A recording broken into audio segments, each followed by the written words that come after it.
past tense probably means the 2700 club? No, nothing like that. I don't know. The Lost Baggage Association. I eventually got my bag after 4 days. I think. Well, hopefully these players got their luggage sooner here. 1d4. Yeah, 1d4 on the board. Some elite players kind of surf in every direction. They play a bunch of openings. Wojtaszek is one of those who very rarely deviates. He plays his Queen's Pawn opening. It's all very classical, kind of mixing in between the kind of more standard Queen's Gambit declines. Here he brings this knight out, so the Queen's Gambit declined. And what do you think his approach will be here, Jovanka? Because 5 rounds remaining, do the players take big risks to try and win, but coming at the cost of potentially dropping back in the field, or do they just continue to be solid and wait for their chances? I think they continue to be solid here, and especially if you're playing against Fabiano Caruana. And I just noticed that there was the brief kind of, I don't know whether Wojtaszek has been outmaneuvered, so to speak, but Wojtaszek normally handles the Slav defense by playing the slow Slav, which is to go very early, knight f3, e3.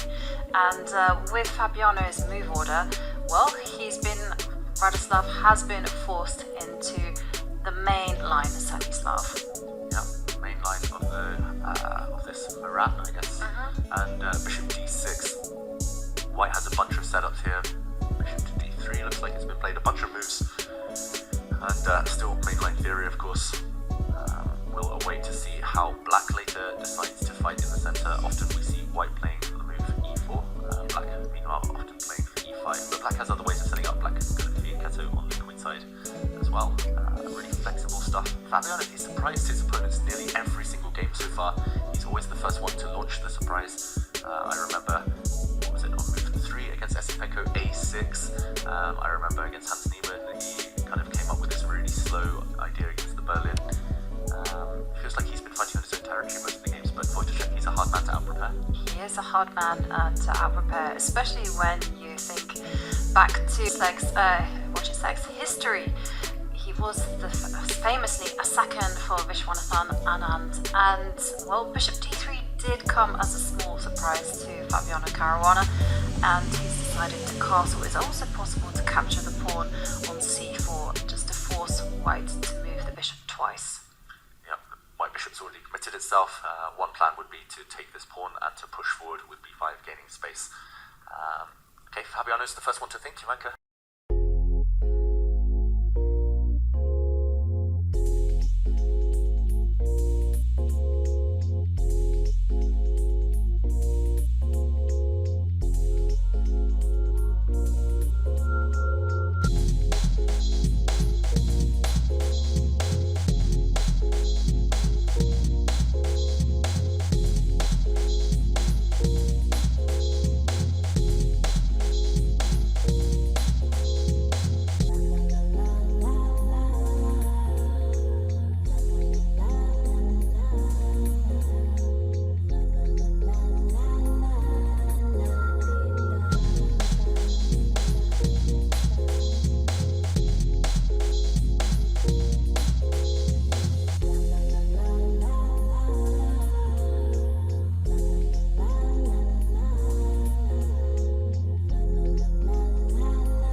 We're going to go over to this Wojtaszek game against Fabiano Caruana. Fabiano making big improvements to his position, getting a protected pass pawn on c3, and the clock is ticking down for Radoslaw.